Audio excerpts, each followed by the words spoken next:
You get what you want, but you still feel empty. You chase happiness, but it never lasts. Why does the mind keep us trapped in suffering?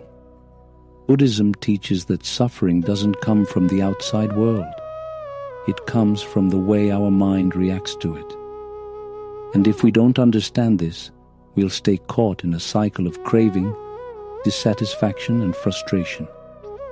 Today, we explore why the mind creates suffering and how we can break free. The mind is always wanting something, a better job, a new relationship, more success. And yet, even when we get what we want, it never feels like enough. This is what Buddhism calls Tanha, or craving. It's the force that keeps us running, always searching, never satisfied. Think about the last time you really wanted something. Maybe it was a goal, an object, or even someone's attention. At that moment, it felt like getting it would complete you. And then, what happened? For a while it felt good, but eventually that feeling faded. And then, your mind moved on to wanting something else. The cycle repeats, over and over, a story of endless wanting. There's a story in Buddhist tradition about a man who found a magical, wish-fulfilling jewel. With it, he could have anything he desired. At first, he asked for wealth, then power, then status. But no matter how much he gained, he always felt like something was missing. His desires never ended, because his mind was conditioned to always want more. In the end, the only thing he couldn't wish for was contentment. Just like him, we believe that the next achievement, possession, or relationship will complete us. But craving never ends. It only shifts to a new object. Suffering arises when we cling to things as if they will last forever. But reality doesn't work that way. Everything changes. People leave. Situations shift. Even our own emotions rise and fall like waves, yet our mind tries to hold on, resisting change. And when things don't go the way we want, we suffer. A real-life example, the fear of losing what we love. Imagine you finally get the dream job you've always wanted. At first, you feel ecstatic, but soon, a new fear creeps in. What if I lose this? What if I fail? What if someone takes my place? Now, instead of enjoying the present, the mind clings to security, trying to control what it cannot. Imagine holding onto a rope that's being pulled away. The tighter you grip, the more it burns your hands. Letting go is the only way to stop the pain. Buddhism describes suffering with the word Dukkha, which doesn't just mean pain, but a deeper sense of unsatisfactoriness. There are three kinds of dukkha. Ordinary suffering, dukkha dukkha. Pain, aging, loss, disappointment.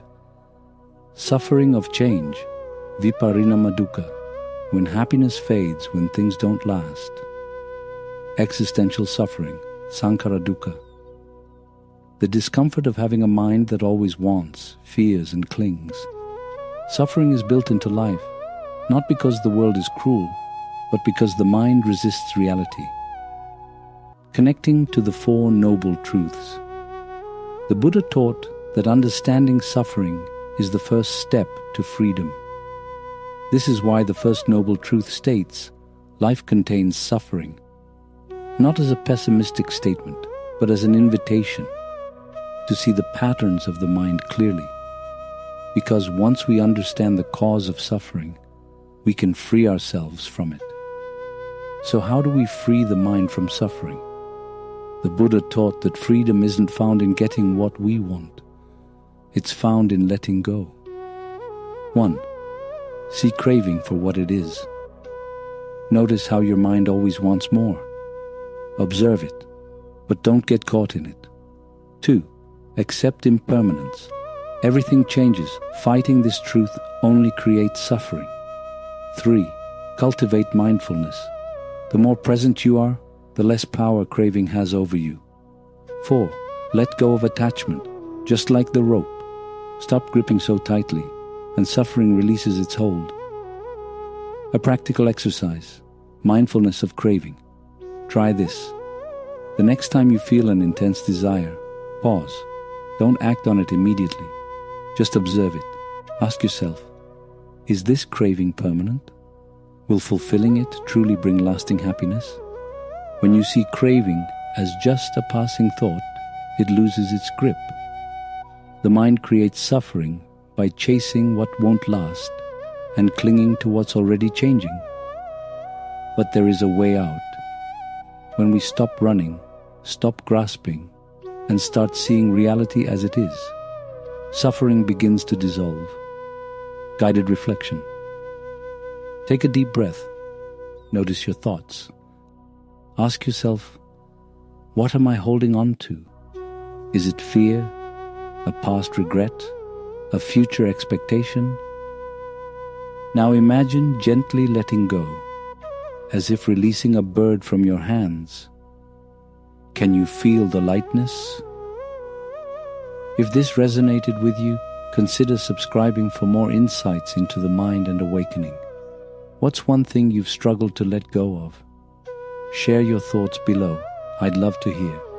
In the next episode, we'll explore how mindfulness can transform the way we experience reality.